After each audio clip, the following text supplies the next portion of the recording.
Hello viewers, welcome to my YouTube channel. आज हम लोग सॉल्व करेंगे pair of linear equations in two variables chapter class 10 exercise 3.5 part 3। तो चलिए start करते हैं आज का क्वेश्चन। फर्स्ट क्वेश्चन है, for which values of a and b does the following pair of linear equations have infinite number of solutions. अब देखिए, infinite number of solutions के लिए कंडीशन क्या क्या होती है, a1/a2 equals to b1/b2 equals to c1/c2। तो पहले a1 a2 की वैल्यू निकाल लेते हैं। तो इक्वेशंस की फॉर्म चेंज करेंगे, सारी चीज़ें जो है लेफ्ट हैंड साइड में होनी चाहिए। ये हो गई इक्वेशन 1 और a minus b into x plus a plus b into y minus, इसको पूरा ब्रैकेट में ले लेते हैं क्योंकि पूरा ही हमने शिफ्ट किया है और साइन चेंज हो जाएगा। तो ये हो गई इक्वेशन 2। अब चलिए, a1 की वैल्यू कितनी हो गई, a1 हो गया 2, b1 हो गया 3, c1 हो गया -7 और a2 की वैल्यू हो गई a माइनस बी, b2 की वैल्यू हो गई a plus B and c2 की वैल्यू हो गई -3a प्लस बी -2। ये तो हो गई हमारी वैल्यूज़। अब इन्फिनाइट नंबर ऑफ सॉल्यूशंस के लिए कंडीशन होती है a1/a2 equals to b1/b2 equals to c1/c2। तो वैल्यूज़ पुट कर देते हैं। 2/a minus b equals to 3/a plus b equals to -7/-3a plus b -2। ये आ गई कंडीशन। अब चलिए फर्स्ट और थर्ड को ले लेते हैं, पहले सॉल्व करते हैं। तो 2/a minus b equals to -7/-3a plus b -2। अब इनको क्रॉस मल्टीप्लिकेशन से सॉल्व करेंगे तो हमारी इक्वेशन बन जाएगी -a plus 9b equals to 4। ये हो गई हमारी इक्वेशन 3। अब सेकेंड और थर्ड को ले लेते हैं। तो 3/a plus b equals to -7/-3a plus b -2। अब इनको क्रॉस मल्टीप्लिकेशन से सॉल्व करेंगे, ऐसे क्रॉस मल्टीप्लाई करके, तो इक्वेशन बन जाएगी a minus 2b equals to 3। ये हो गई इक्वेशन 4।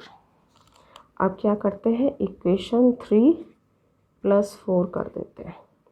देखिए, इक्वेशन 3 + 4 करेंगे तो a कट जाएगा हमारा, 9b - 2b 7b, 4 + 3 7।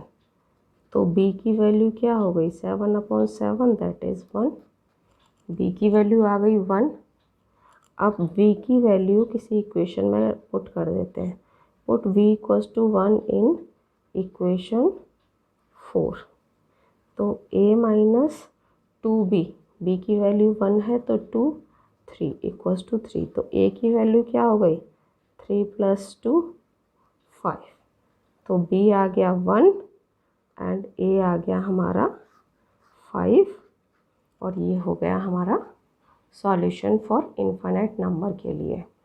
देखिए, a और b की वैल्यूज़ ही हमें कैलकुलेट करनी थी, कितना इजीली वैल्यूज़ हमारी निकल आई हैं। चलिए आगे बढ़ते हैं नेक्स्ट क्वेश्चन की तरफ। नेक्स्ट क्वेश्चन है हमारा, for which value of k will the following pair of linear equations have no solution. तो चलिए पहले इक्वेशंस का फॉर्म चेंज कर लेते हैं। 3x + y - 1 equals to 0 and दूसरी इक्वेशन क्या हो जाएगी, 2k - 1 into x plus k - 1 into y minus 2k + 1। उसको मैंने ब्रैकेट में ही रहने दिया।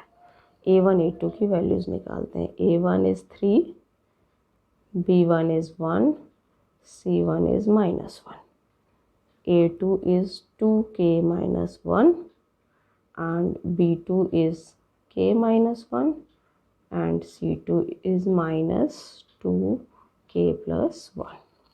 अब देखिए, नो सॉल्यूशन के लिए कंडीशन क्या होती है, A1/A2 equals to B1/B2 does not equals to C1/C2।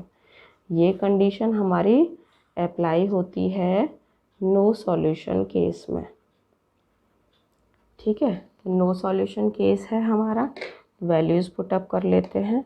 तो इक्वेशन बन जाएगी 3/2k - 1 1/k - 1 is not equals to -1/-2k + 1। तो फर्स्ट 2 केस ले लेते हैं क्योंकि इक्वल गिवन है। क्रॉस मल्टीप्लाई करते हैं, 3k - 3 इक्वल्स टू 2k - 1। तो क्या कंडीशन बन गई आपकी, k इक्वल्स टू 2। k की वैल्यू ही फाइंड आउट करनी थी, लेकिन k की वैल्यू आ गई है हमारी। अब हम जरा थर्ड वाला पोजीशन जो है नॉट इक्वल वो चेक कर लेते हैं। Put k equals to 2। अभी हम सेकेंड और थर्ड केस ले रहे हैं, तो 1/k - 1 2 - 1 does not equals to -1/-2k। तो 2 × 2 + 1, तो 1/1 does not equals to, minus से माइनस कैंसिल, 2 × 2 = 4 + 1 5। तो 1 does not equals to 1/5 which is true. देखिए ये इक्वल नहीं होना चाहिए, तो नहीं आ रहा है equal, hence k equals to 2। यही हमारा आंसर आएगा। कितना सिंपल था, आई होप आपको बहुत ही इजीली समझ में आया होगा। तो अगर आपको मेरा वीडियो पसंद आया हो तो लाइक शेयर एंड सब्सक्राइब ज़रूर करें। Thank you very much for watching my video.